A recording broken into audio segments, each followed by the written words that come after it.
Ang Battle of Bataan ay isang mabagsik na labanan sa pagitan ng USA at Pilipinas laban sa Japanese Empire noong World War II. Ang labanang ito ay naging susi sa pagsakop ng mga Japanese sa arkipelago ng Pilipinas at kinalaunan ng buong Timog Silangang Asya. Ang Japanese Empire ay nagsimulang magpalawak ng kanilang teritoryo noong 1930s, kung saan kanilang sinakop ang Manchuria sa China at ang Korea. Ang pagsakop na ito ng Japan ay nagresulta sa isang ganap na digmaan sa pagitan ng Republic of China at ng Japanese Empire. Kinundena ng mga bansa ang ginawang pagsalakay na ito ng mga Hapones. Isa sa mga bansang umangal sa pananakop na ito ay ang USA. Sa pagpasok ng 1941, ang Roosevelt administration ay lantarang nagpakita ng suporta sa China, kung saan pinadalhan nila ang puwersa ni Generalissimo Chiang Kai-shek ng armas at supply.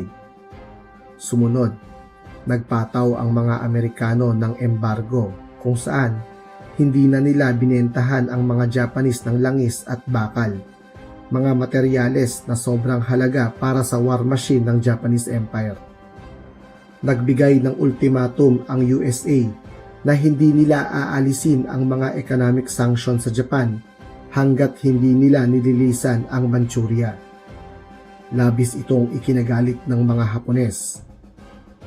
Noong December 7, 1941, December 8 sa Pilipinas, sinalakay ng mga carrier-based na eroplanong Japanese ang naval base ng mga Amerikano sa Pearl Harbor.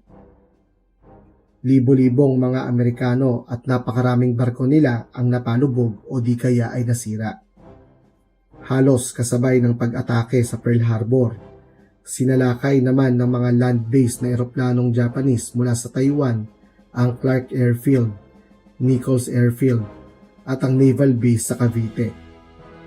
Hindi inaasahan ang patraydor na pag-ataking ito, kaya naman halos lahat ng eroplanong Filipino-Amerikano ay nasira na bago pa man sila makalipad. Dahil sa matinding pag-ataking ito, napilitang umatras ang US Asiatic Fleet na nakabase sa Cavite patungo sa timog. Tanging mga submarino lamang ang naiwan para labanan ang paparating na puwersang Japanese. Magkakasunod na sinakop ng mga Hapones ang Batan Island sa Batanes, Apari at Vigan sa pagitan ng December 8 hanggang December 10. Bago pa man magsimula ang digmaan, naramdaman na ng mga US commander ang nalalapit na pagsalakay ng mga Japanese. Bilang paghahanda, binuo ng mga ito ang War Plan Orange. Ayon sa planong ito, pangunahing protektahan ng mga Filipino at Amerikanong sundalo ang Manila Bay, kung saan hindi muna nila protektahan ang ilang bahagi ng Pilipinas. Ito ay dahil kung babagsak ang Manila Bay sa kamay ng mga Hapones, magiging malaya ang mga ito na sakupin ang buong arkipelago at ang iba pang bansa sa Timog Silangang Asya. Kaya naman, inatasan ang mga Filipino at Amerikanong sundalo na protektahan ang Manila Bay sa abot ng kanilang makakaya.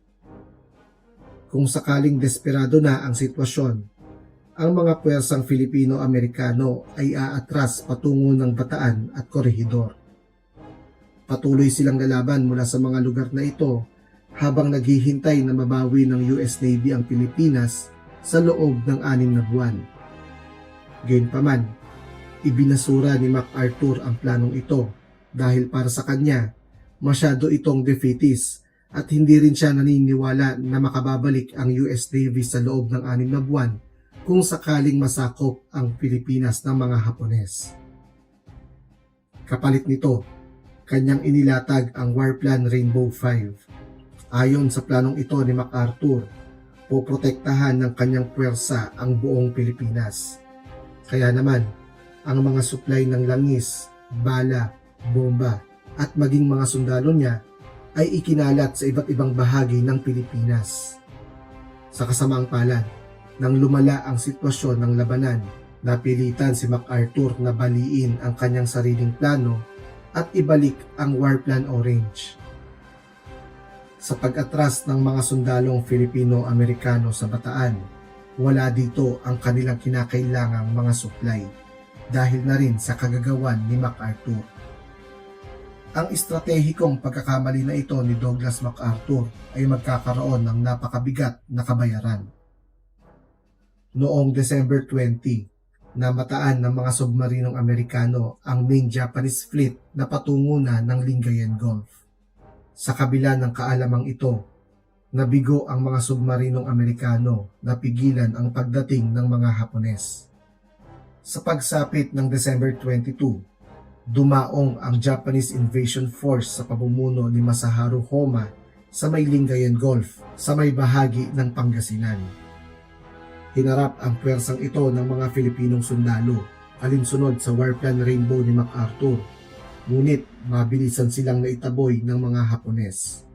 Para mapabagal ang pag-abante ng mga Hapones patungong Maynila, bumuo si General Jonathan Wainwright ng 5 defensive line kung saan susubukin nilang pigilan ang mga Hapones.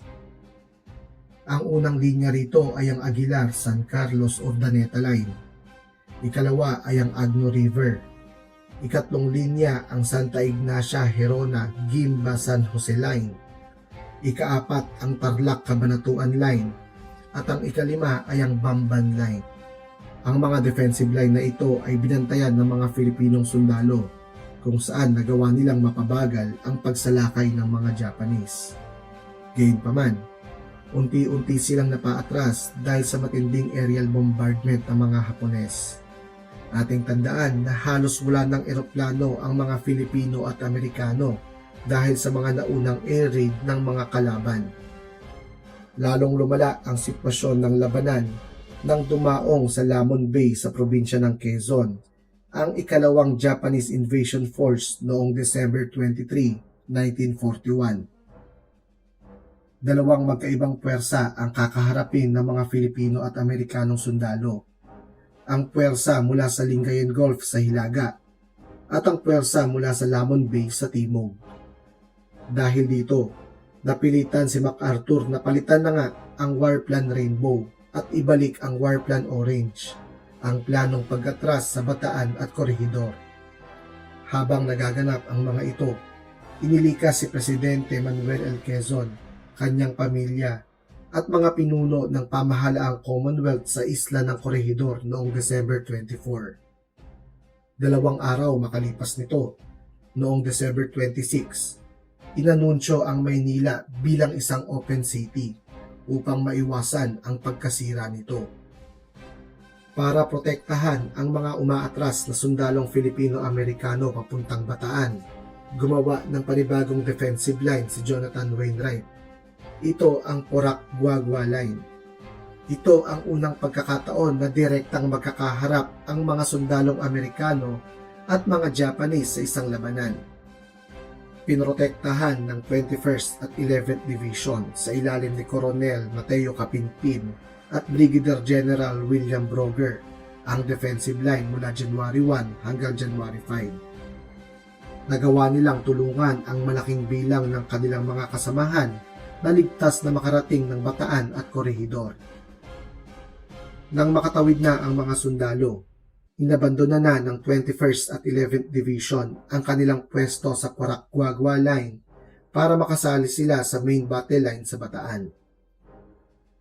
Ang pangunahing depensa sa Bataan ay ang Abukay-Mauban Line, kung saan ang silangang bahagi nito ay pinoprotektahan ng 22,500 sundalo sa ilalim ni General Parker. Ang kanlurang bahagi naman ay binabantayan ng 25,000 sundalo sa pamumuno ni General Jonathan Wainwright. Sa pagitan ng dalawang pwersang ito ay ang matayog at masukal na dalisdis ng Mount Native. Walang sundalong nagbabantay sa bundok na ito dahil sa pag-aakalang masyado itong mataas at masukal para akyatin ng mga sumasalakay na Japanese. Sinamantala ng mga Hapones ang kahinaang ito ng mga nagbabantay na Filipino at Amerikano. Inakyat ng mga ito ang Mount Native at sinalakay ang mga gilid ng Abukay-Mauban Line. Sa puntong ito nakilala ang tapang ng mga Filipinong sundalo at general kagaya na lamang ni Vicente Lim na paulit-ulit na napatalsik ang mga sumasalakay na Hapones. Sa kabila ng matapang na depensa, unti-unti pa rin nakaabante ang mga Japanese. Nagawang maikutan ng mga ito ang depensa ng mga Filipino at Amerikano kung saan kanilang inatake ang likuran ng mga ito. Unang bumagsak ang Mauban Line na siya namang nagresulta sa pagbagsak ng Abukay Line. Ganap na inabandona ng mga sundalong Filipino at Amerikano ang Abukay-Mauban Line noong January 22, 1942. Umatras ang mga sundalong Filipino-Amerikano sa bagong tatag na Orion-Bagak Defensive Line. Mabagsik ang bakbakan sa Orion-Bagak Line kung saan ilang unit ng mga Hapones ang nagawang makatawid dito at maging banta sa likod ng depensa. Agaran namang nadurog ang puwersang ito ng mga Filipino-Amerikano sa isang labanan na nakilala bilang Battle of the Pockets. Makalipas ang halos isang buwang bakbakan, unti-unti nang nararamdaman ng mga Japanese ang pinsala. Napakarami na sa kanilang mga tauhan ang napatay at nasugatan. Ang inaakala nilang madaling labanan ay nauwi sa isang brutal na labanan sa kagubatan ng Bataan. Kaya naman, napilitan si Masaharu Homma na itigil ang opensiba noong February 8 para isaayos ang kanyang bugbog saradong puwersa. Bukod sa harapang paglusob sa Orion-Bagak Line, sinubok din ng mga Hapones na isahan ang mga Filipino at Amerikanong sundalo. Ito ay sa pamamagitan ng pagpapadala ng mga Japanese Marine sa timog ng Bataan gamit ang mga bangka at barko. Planong lusubin ng mga sundalong ito ang likod ng defensive line. Gayunpaman, naging napakalaking kabiguan nito makalipas silang makasagupa at durugin ng mga US Marine at Philippine Constabulary. Noong March 12, makalipas na kumbinsihin ni President Roosevelt, tumakas si Douglas MacArthur kasama ang kanyang pamilya at ilang kasamahan patungo sa Australia. Sa kanyang pagdating sa kontinenteng ito, kanyang binitawan ang kanyang pangakong I shall return. Nalipat ang pangkalahatang kontrol sa Bataan kay General Jonathan Wainwright. Para wakasan ang labanan sa Bataan, ipinag-utos ng Japanese High Command ang pagpapadala ng napakaraming naglalakihang artillery sa Bataan, kagaya na lamang ng Type 45, 240 mm howitzer. Noong April 3, sinimulan ng mga Hapones ang walang awang pagbomba sa Orion-Bagak Line. 3 araw na walang patid na pinaulanan ng bomba ng mga Japanese ang mga Filipino at Amerikanong sundalo. Ayon sa ilang nakasaksi, nagliyab ang buong Mount Samat dahil sa tindi ng pambobomba. Sinundan ito ng pagsalakay ng mga tangke at eroplanong Japanese. Unti-unting nabutas ng mga mananakop ang Orion-Bagak Line. Nagkawatak-watak ang mga unit at ganap ang naging kaguluhan dahil na rin sa pagdagsa ng mga lumilikas na sibilyan at maging mga sundalong tumatakas na. Dahil sa kawalan ng pag-asa, napilitan na ang mga US commander na sumuko sa mga Japanese. Noong April 9, 1942, nagtagpo sina General Edward King at General Kamechiro Nagano kung saan tinanggap ng mga Hapones ang pagsuko ng mga Filipino at Amerikanong sundalo.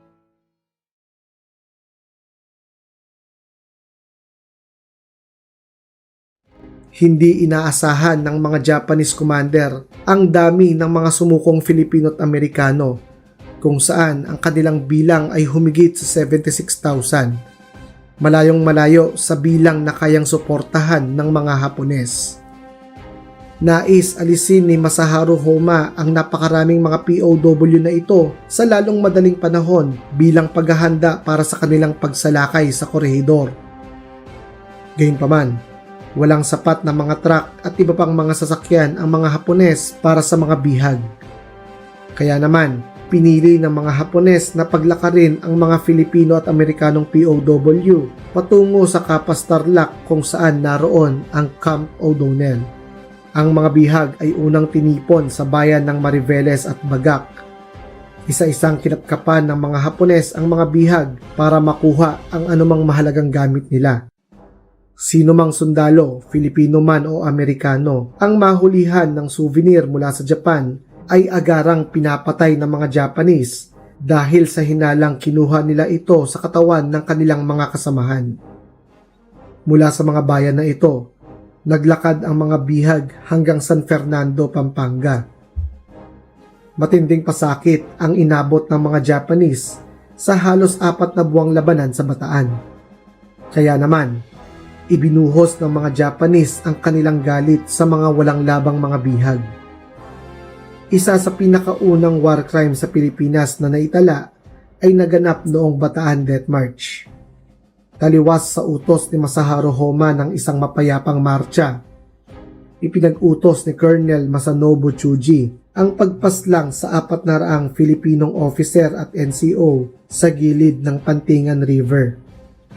Nakilala ang pangyayaring ito bilang Pantingan River Massacre, kung saan pinagbabaril, sinaksak o di kaya'y pinugutan ng mga Japanese ang mga Filipinong sundalo. Walang tubig, pagkain o pahinga man lamang ang mga bihag habang sila ay naglalakad sa ilalim ng matinding sikat ng araw. Puro pagpapahirap ang kanilang dinanas dahil habang nagmamarcha, pinapalo, sinasaksak ng bayonete o di kaya'y pinupugutan ng ulo ng mga Hapones ang sino mang kanilang naisin. Kadalasan pa, pinauupo ng mga Hapones ang mga uhaw ng mga sundalo sa tapat ng malinis na tubig, ngunit hindi sila maaaring uminom. Sino mang magtatangkang uminom ay agarang pinapatay o sinasaktan. Ang mga sundalong hindi na makasabay sa marcha o di kaya'y bumulagta na sa daan ay pinapatay sa pamamagitan ng bayonete, pagpugot ng ulo, o sadyang pagsagasa ng mga truck. Ang ilan naman ay pinapalo ng pala sa ulo para mamatay ng mga Filipino at Amerikanong gravediggers bilang paraan ng mercy killing kaysa ilibing sila ng buhay. Pagdating sa Balanga, pinagsiksikan ang mga bihag sa maliit na espasyo para sa isang panandaliang pahinga. Dahil sa sobrang pagdidikit-dikit at kawalan ng sanitasyon, mabilis na lumaganap ang dysentery. Sa kabila nito, tumanggi ang mga Hapones na gamutin ang mga bihag ng digmaan. Nang makarating sa San Fernando, Pampanga, isinakay ang mga may sakit at pagod na bihag sa mga tren. Pinagkasya ang 100 mga bihag sa bagon ng tren na nakadisenyo lamang para sa 40 pasahero. Ang mga bihag ay siksikan, kung saan ang hinimatay ay hindi man lang magagawang makahiga. Sa katunayan, napakarami sa mga bihag ang namatay ng nakatayo. Ang mainit at siksikang biyahe na ito ay tumagal mula umaga hanggang hapon. Nang makarating sa Capas Tarlac, muling pinaglakad ang mga bihag ng 14 na kilometro hanggang marating nila ang Camp O'Donnell. Tinatayang umabot ng 112 kilometro ang kabuuang distansyang nilakad ng mga bihag. Sa kabila nito, hindi pa nagwawakas ang hirap ng mga bihag sa kanilang pagdating sa kampo. Walang maayos na patubig at palikuran ang Camp O'Donnell, kaya naman lalong lumala ang kaso ng dysentery. Pinagkaitan din ang mga bihag ng sapat na nutrisyon. Ang kanilang kinakain ay kanin lamang at konting gulay. Dahil sa kakulangan sa sustansya, marami sa mga bihag ang nagkasakit ng beriberi at pelagra.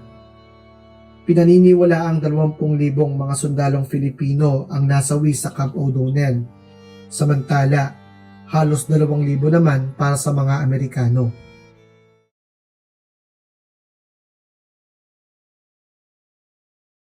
Ang labanan sa Corregidor ay itinuturing na wakas ng kampanya ng mga Hapones sa Pilipinas. Makalipas ang madugong labanan sa Bataan, Sumunod na pinuntirya ng mga mananakop na Hapones ang mga isla sa bunganga ng Manila Bay.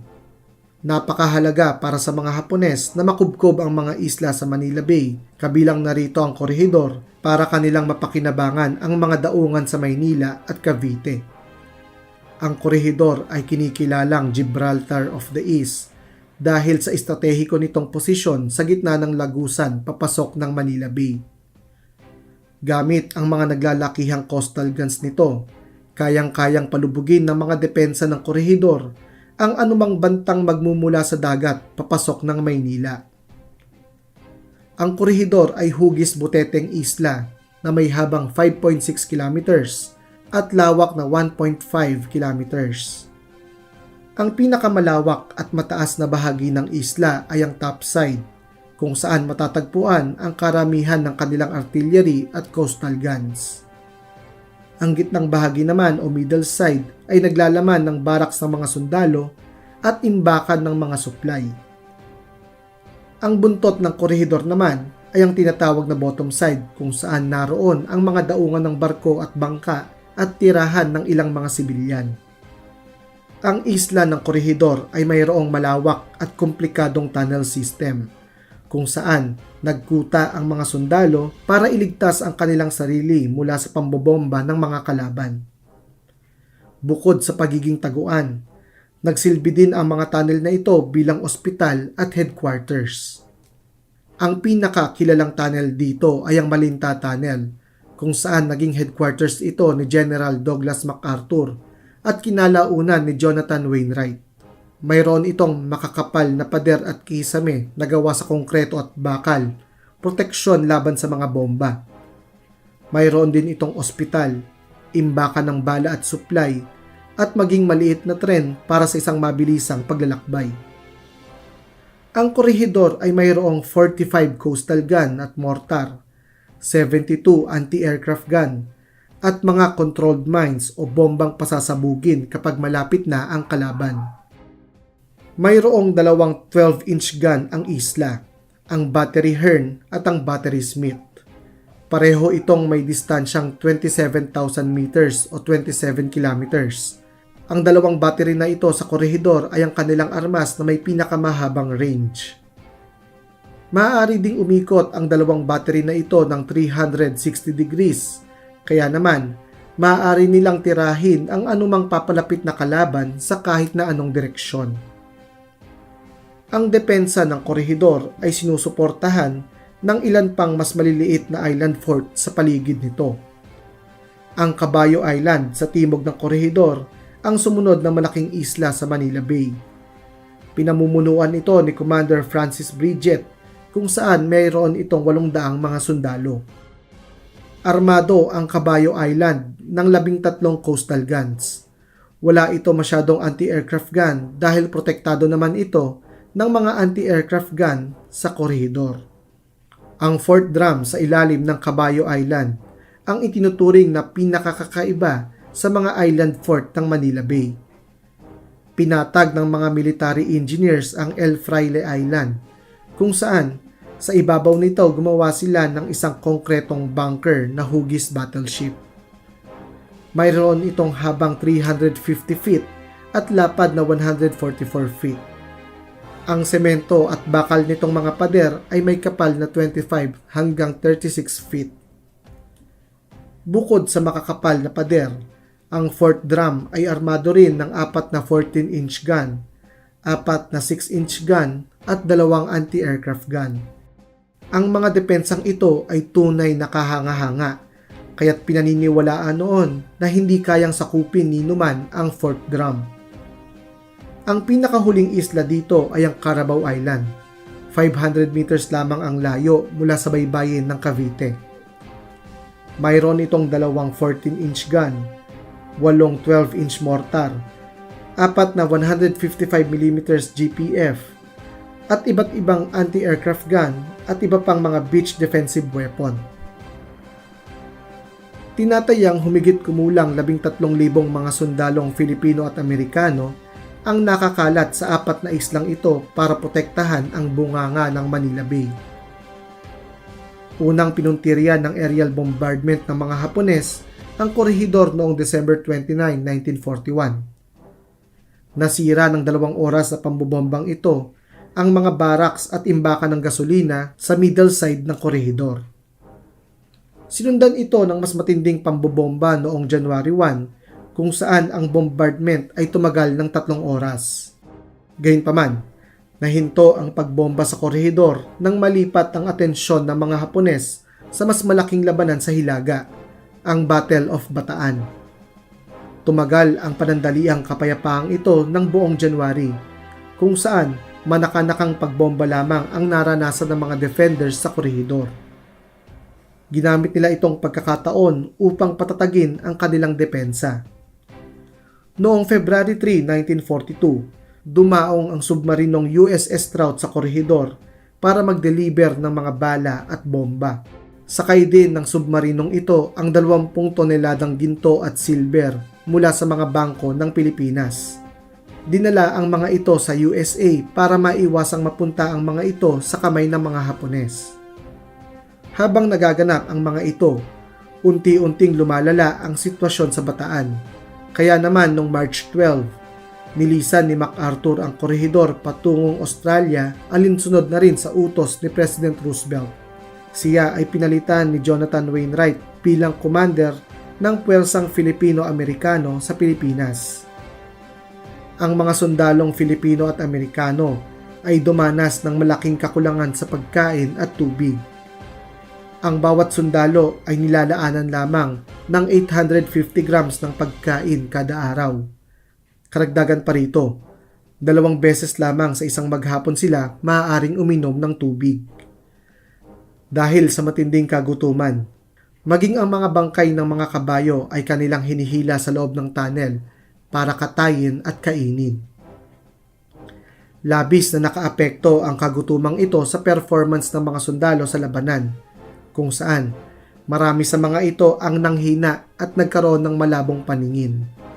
Para sagutin ang kagutumang ito, inutusan ng hukbong sandatahan ng Pilipinas ang 7 pribadong barko mula sa Cebu na magdala ng pagkain at supply sa Corregidor. Sa kasamaang palad, isa lamang mula sa 7 barkong ito ang nakarating sa kanilang paroroonan, ang MV Prinsesa. Sa pagbagsak ng Bataan noong April 9, 1942, naging malaya ang mga Hapones na bombahin ang Corregidor. Sinubok sumagot ng mga artillery sa Corregidor, ngunit sila ay pinatigil ni General Jonathan Wainwright dahil sa pangamba na kanilang tamaan ang mga bihag sa Bataan. Noong May 4, 1942, isang submarino mula sa Australia ang dumaong sa Corregidor para kuhain ang ilang mahalagang tauhan dito. Isa sa mga inilikas si Colonel Constant Irwin na may hawak ng kumpletong listahan ng mga buhay na sundalo ng US Army, Navy at Marines sa Pilipinas. Itinakas siya upang maiwasang malaman ng mga Hapones ang tunay na bilang ng mga sundalo sa Pilipinas na kinalaunan ay kanilang makakalaban bilang mga gerilya. Sa kabila ng mga paghihirap na ito ng mga Filipino at Amerikano, ang labanan sa Corregidor ay naging malaking dagok din para sa mga Japanese. Marami sa mga Japanese commander ang nangako na magiging madalian lamang ang kampanya sa Pilipinas. Gayunpaman, hindi nila inaasahan ang giting ng pinagsamang Filipino at Amerikano sa Bataan at ngayon naman ay sa Corregidor. Napilitan ang mga ito na magsinungaling sa publiko upang maiwasan ang kanilang pagkapahiya. Noong May 5, 1942, sinimulan ng mga Hapones ang kanilang huling pagsalakay sa Corregidor. Matinding pambobomba ang isinagawa ng mga Japanese na sinundan ng amphibious assault ng 790 na mga Japanese Marines. Sinalubong ito ng mga Filipino at Amerikanong sundalo na armado ng 37mm artillery kung saan napakaraming Hapones ang kanilang napatay. Sinundan ito ng 2nd batalyon ng 785 na mga Japanese na sundalo. Bagamat napakaraming sundalo na nila ang napatay at nasugatan, nagawa pa din ng mga Hapones na umabante at makubkob ang Denver Battery. Mahalaga para sa mga Filipino at Amerikano na babawi ang Denver Battery dahil malapit ito sa entrance ng Malinta Tunnel. kasama ang 500 sundalo ng Fort Marines, sinubok bawiin ni Colonel Howard ang battery. Gayunpaman, pinaputukan ang kanyang tropa ng mga Japanese snipers, kaya't naging napakahirap para sa mga ito na umabante. Lumalapang muli ang sitwasyon dahil sa pagdaong ng 3 batalyon sa korhidor ng 780 na mga Japanese. Sa kabila ng matapang na paglaban ng Fort Marines sa mga Hapones, unti-unti pa rin silang napaatras. Ang huling dagok na bumasag sa depensa ng korhidor ay ang pagdaong ng 3 tangkeng Japanese. Ang pagdaong na ito ng mga tangke ay agarang sinuportahan ng isang matinding artillery bombardment na siya namang nagpaatras sa mga Marines patungo sa bukana ng Malinta Tunnel. Alam ni Jonathan Wainwright na kapag napasok ng mga Hapones ang Malinta Tunnel, nangangahulugan ito ng kamatayan ng lahat ng nasa loob nito, kabilang na ang 1,000 mga sugatan at mga tagapag-alaga nito. Sa isang radio message, pinadala ni General Jonathan Wainwright kay President Franklin Roosevelt ang mga sumusunod. There is a limit to human endurance, and that point has long been passed. Sinunog ni Colonel Howard ang mga bandila at simbolo ng USA at Marines para maiwasang mapasakamay ito ng mga Japanese. Sa ganap na 1:30 ng hapon, May 6, 1942, nagpadala ng 2 officer si Wainwright sa linya ng mga Hapones, dala-dala ang isang puting bandila at mensahe ng pagsuko. Sa simula, tanging mga sundalo lamang sa korehidor ang isinuko ni Jonathan Wainwright, ngunit hindi ito tinanggap ni Masaharu Homa. Tatanggapin lamang ng commander ng mga Japanese ang pagsuko ni Wainwright kung isusuko din niya ang pwersang Filipino-Amerikano sa buong Pilipinas. Napilitan si Wainwright na tanggapin ito dahil sa pangamba na ang kanyang pagtanggi ay maaaring magresulta sa kamatayan ng lahat ng sundalong nasa korehidor. Noong May 7, binroadcast sa radyo sa buong Pilipinas ang pagsuko ng korehidor at ang utos ni Wainwright sa lahat ng pwersang Pilipino-Amerikano sa Luzon, Visayas at Mindanao na isuko ang kanilang armas at sarili sa pinakamalapit na Japanese outpost. Sa kabila ng pagbagsak ng korehidor, libo-libong mga Filipino at Amerikanong sundalo ang tumangging sumuko at nagtatag ng kanilang mga sariling gerilyang grupo.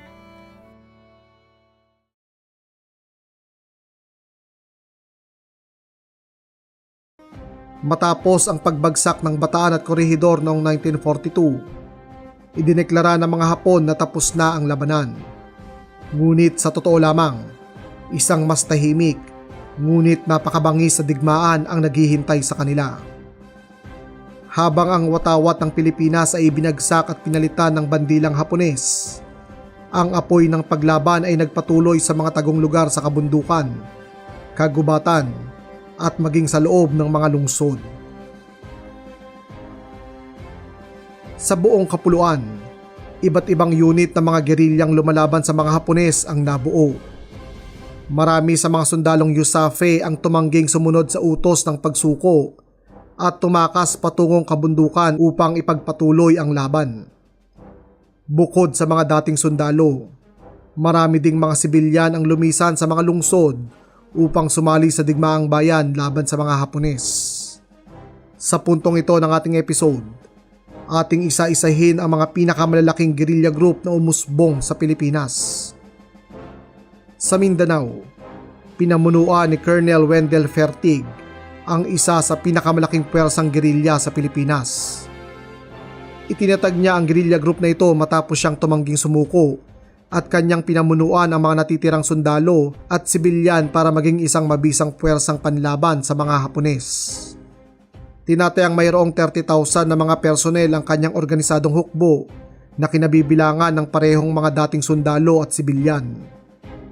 Gamit ang kanyang kaalaman sa engineering at pamumuno, nakabuo sila ng isang organisadong puwersa at maging maliit na pamahalaan na hiwalay sa mga Hapones. Ilang beses na sinubok ng mga Hapones na durugin ang guerrilla group na ito, ngunit mabilis silang nakaatras sa mga kabundukan ng Mindanao. Dahil sa kanyang kaalaman sa engineering, Nagawang makontak ng mga puwersa ni Fertig ang mga Amerikano sa Pacific gamit ang isang improvised na radyo. Kaya naman, nagawang palihim na padalhan ng mga Amerikano ang Mindanao Command ng mga supply gamit ang kanilang mga submarino.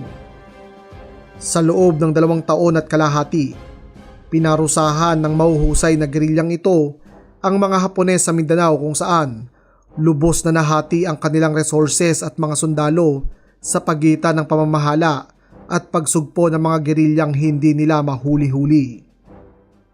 Magpapatuloy ang pakikibaka ni Fertig at ng kanyang mga kasamahan hanggang sa pagbabalik ng mga Amerikano sa Pilipinas noong 1945. Bukod sa puwersa ni Fertig, umusbong din ang mga Moro gerilya laban sa mga Hapones. Nabuo ang puwersang ito sa pangunguna ng mga lokal na datu at mandirigma na tumangging kilalanin ang kontrol ng mga Hapones. Ang kanilang pangunahing area of operation ay sa probinsya ng Lanao, Cotabato at Sulu.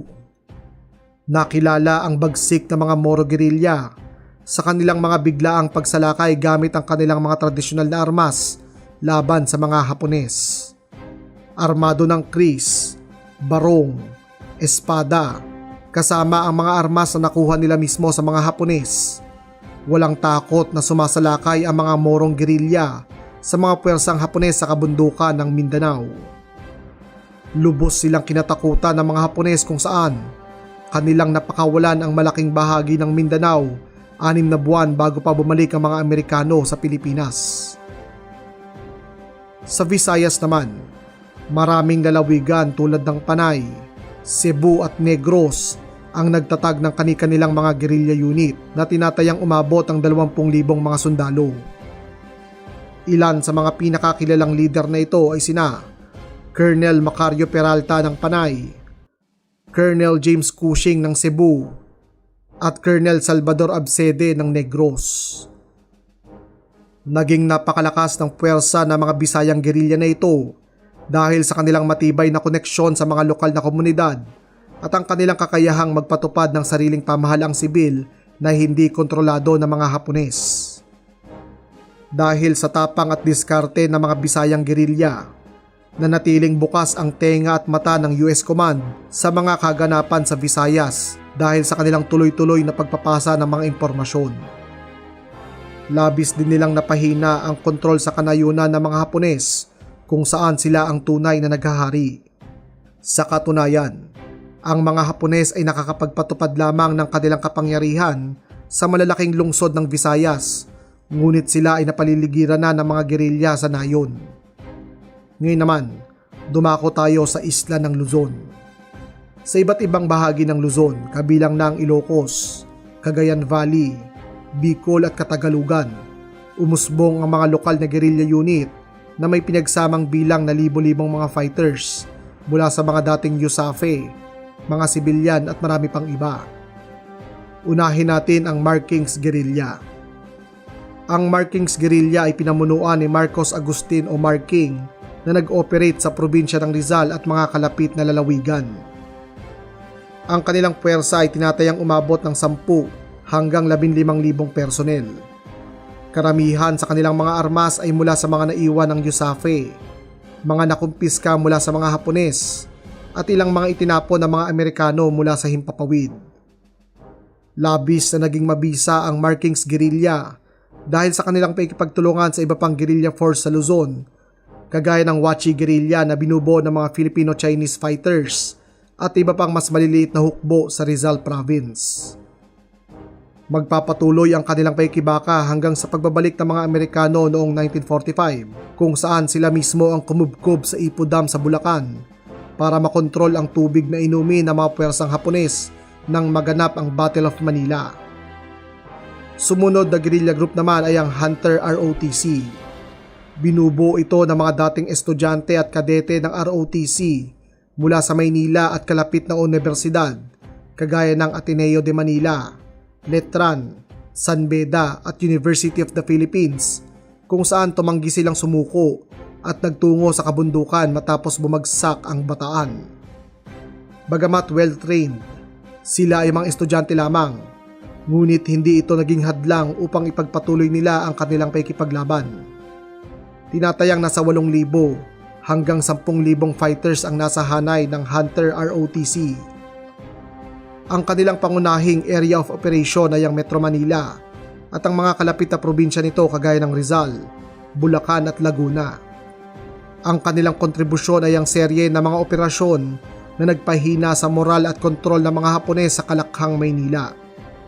Halimbawa, sinasalakay nila ang mga Japanese garrison sa Rizal at matagumpay nilang nakukuha ang mga armas at supply ng mga ito.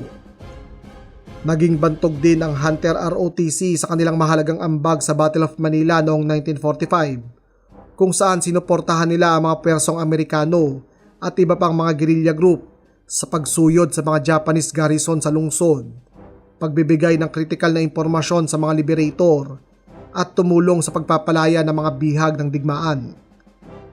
Sa kasamaang palad, dahil ang kanilang operasyon ay nakasentro sa Rizal, ang mga Hunter ROTC ay hindi maiiwasang makipagkompetisyon sa Markings Guerrilla para sa supply, armas, suporta ng taong bayan at maging ng mga Amerikano. Halimbawa, kapag nag-airdrop ang mga Amerikano ng supply, malaki ang tsansa na mag-away ang magkabilang pangkat kung kanino nga ba mapupunta ang mga ito. Ang matinding kompetisyon ng Hunter ROTC at ng Markings Guerrilla ay paminsan-minsang nagre-resulta sa ilang madudugo at nakalulungkot na bakbakan. Sa Hilagang Luzon naman, lalo na sa Ilocos at Cagayan Valley, pinangunahan naman sila ni Major Robert Laypam at Colonel Russell Vaughman ang mga guerrilla units na tinatayang merong 20,000 fighters. May kilala sila bilang mga North Luzon Guerrillas. Sila ay aktibong nakikipaglaban sa mga bulubunduking bahagi ng Hilagang Luzon. Karamihan sa mga nabanggit nating guerrilla group ay sinuportahan ng Allied Forces. Gayunpaman, ang susunod na guerrilla group na ating pag-uusapan ay kontrobersyal kung saan napalaban sila sa parehong mga Hapones, Amerikano at maging mga gerilyang Filipino. Ito ang Hukbalahap.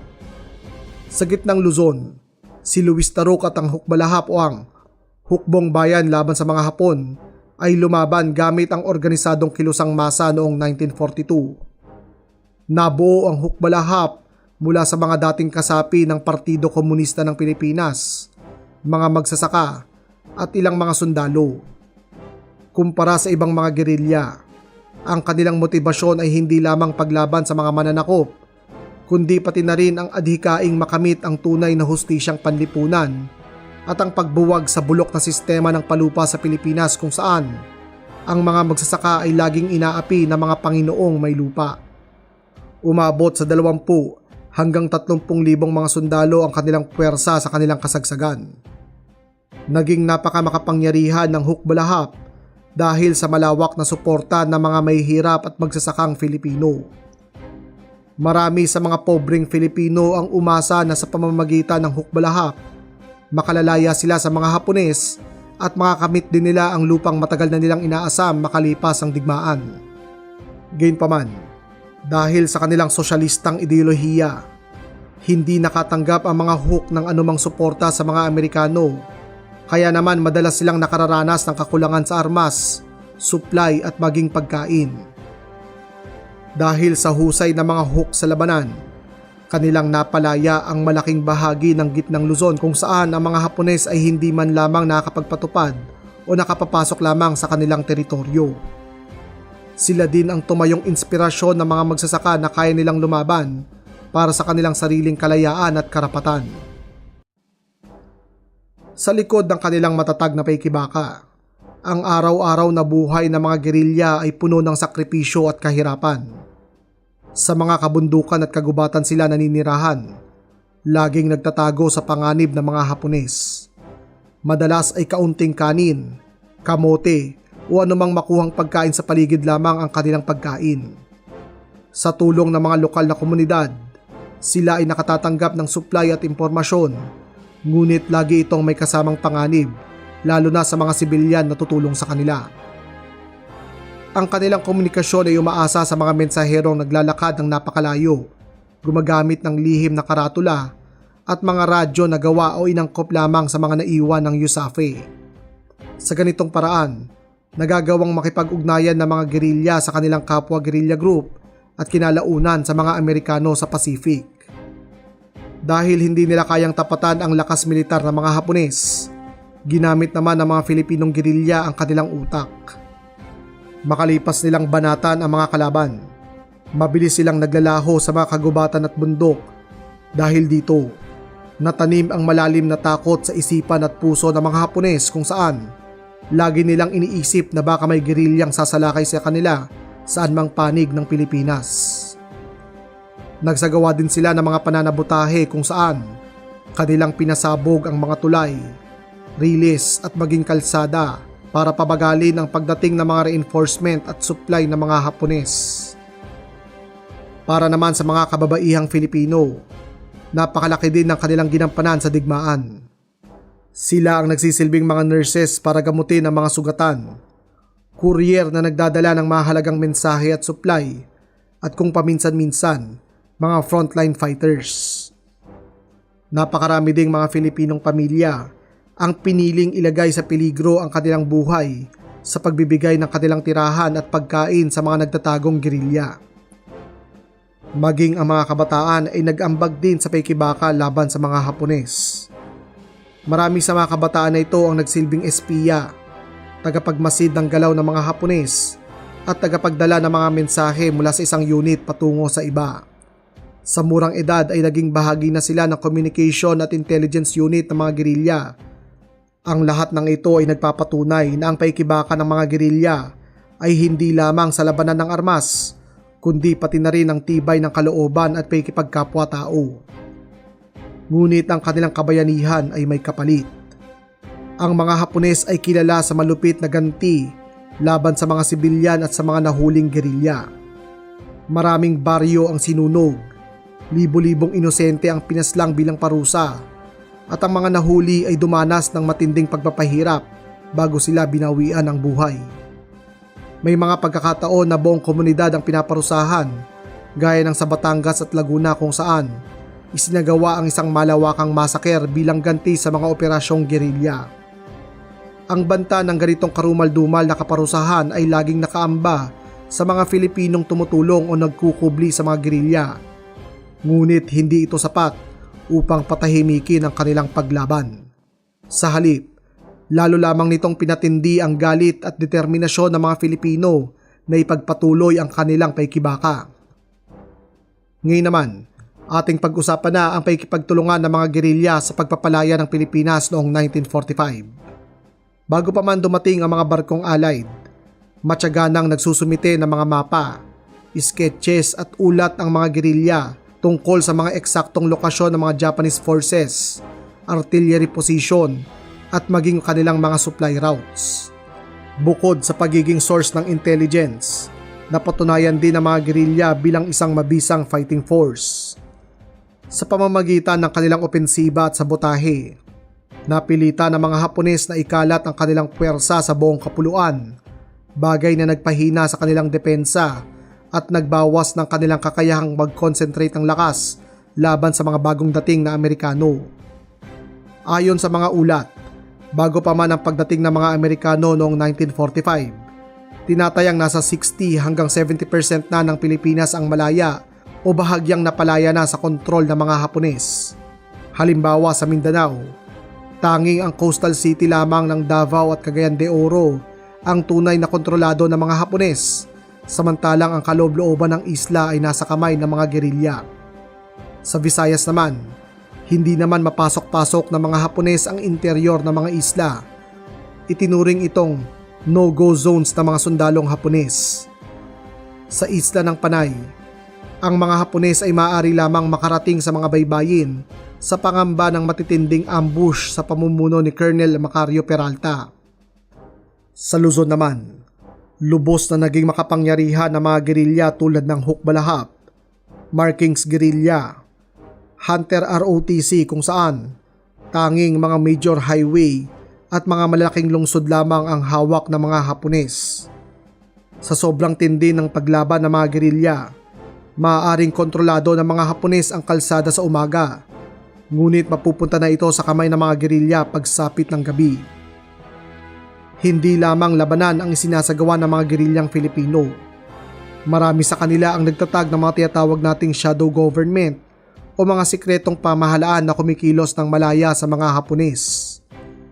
Sa mga malalayong probinsya, ang mga guerrilla group na ito ang nagpapatupad ng kanilang batas, naniningil ng buwis, nagbibigay ng hustisya, at maging nagpapatakbo ng mga pamahalaan at ospital. Sa ganitong paraan, naprotektahan nila ang moral ng mga Pilipinong mamamayan kung saan pinakita nila na buhay pa rin ang ating pamahalaan.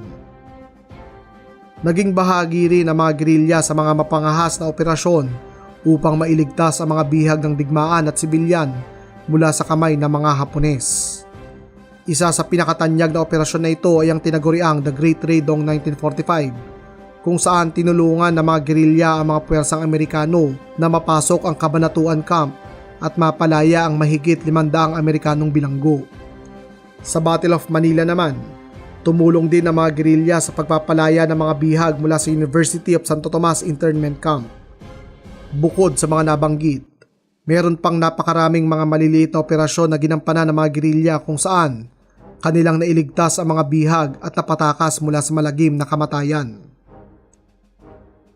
Makalipas ang ilang taong pakikipaglaban, sa wakas ay napalaya rin ang Pilipinas mula sa kamay ng mga Hapones noong September 1945. Ang kabayanihan ng mga gerilyang ito ang naging tulay sa pagbabalik ng kalayaan sa Pilipinas at sa pagtatapos ng madilim na yugto ng okupasyon ng mga Hapones. Sa pagwawakas ng digmaan, kinilala ang papel ng mga gerilya sa pagpapalaya ng ating bansa. Ilan sa mga gerilyang ito ang opisyal na isinama sa Philippine Army at binigyan ng benepisyo ng pamahalaang Amerikano. Kabilang dito ang ilang kilalang grupo tulad ng puwersa ni Colonel Wendell Fertig sa Mindanao, ang Visayan Guerrilla Unit sa pamumuno ni Colonel Macario Peralta, maging ang magkaribal na Markings Guerrilla at Hunters ROTC ay kinilala rin ng mga Amerikano dahil sa kanilang malaking ambag sa mga labanan. Ang mga Filipinong gerilya na ito ay pinondohan ng back pay, pinagkalooban ng medalya at pensyon. Bukod dito, nakatanggap din ang mga guerrilla fighters na ito ng pribilehiyo gaya ng opisyal na pagkilala bilang mga veterano ng digmaan na nangangahulugan na meron silang karapatan sa serbisyong medikal at ospital ng pamahalaan. Makatatanggap din sila ng lupain o educational benefit para sa kanilang mga pamilya. Sa kasamaang palad, hindi lahat ay nabigyan ng pagkilala o gantimpala. Libo-libong mga gerilya ang hindi na isama sa opisyal na listahan ng mga veterano.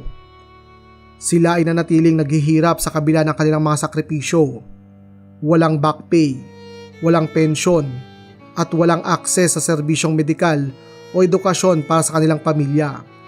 Ang kawalan ng pagkilalang ito ay naging isa sa pinakamasakit na bahagi ng kanilang karanasan makalipas ang digmaan. Maraming veteranong Filipino ang gumugol ng maraming taon sa pakikipaglaban para sa kanilang pensyon at compensation. Sa kasamang palad, marami sa mga veteranong ito ang pumanaw na lamang nang hindi man lamang naikilala ang kanilang serbisyo. Meron ding ilang grupo na natabunan ng politika, lalo na ang mga grupo na may kaugnayan sa makakaliwang ideolohiya. Ang Hukbalahap ay minarkahan bilang isang sosyalistang grupo o makakaliwa. Kaya naman, itinuring silang banta ng bagong tatag na Filipinong pamahalaan at ng mga Amerikano. Kahit malaki ang kontribusyon ng Hukbalahap sa paglaban sa mga Hapones, hindi sila kinilala o nabigyan man lang ng benepisyo. Ang ganitong klaseng diskriminasyon ay nag-iwan ng malalim na sugat sa hanay ng mga veteranong Huk kung saan ang kanilang sakripisyo ay tila ba nabura ng politika. Kaya naman, ang Hukbalahap sa pangunguna ni Luis Taruc ay magpapatuloy ng isang rebelyon laban sa pamahalaan na pinabayaan sila. Sa kabila ng mga kontrobersyang ito, ang mga gerilya ay nananatiling sa gisag ng katatagan ng mga Filipino. Pinatunayan lamang nito na kahit sa gitna ng pananakop at kawalan ng armas, ang tapang at determinasyon ng sambayanan ang tunay na espada ng ating kalayaan. Patunay ito na totoo nga ang huling linya ng ating pambansang awit, ang mamatay ng dahil sa iyo. Kung naghahanap pa kayo ng iba pang video na panonoorin, nais kong irekomenda sa inyo ang ating eksklusibong episode ukol sa guerrilla group noong World War II. Ito ang mga hukbalahak. Tuklasin ang kanilang paraan ng pakikidigma, ang kanilang mga naging kapalaran makalipas ang digmaan, at ang kanilang ambag sa lipunang Filipino. Muli, ako si Sir Ian, at sama-sama nating pag-aralan at mahalin ang kasaysayan.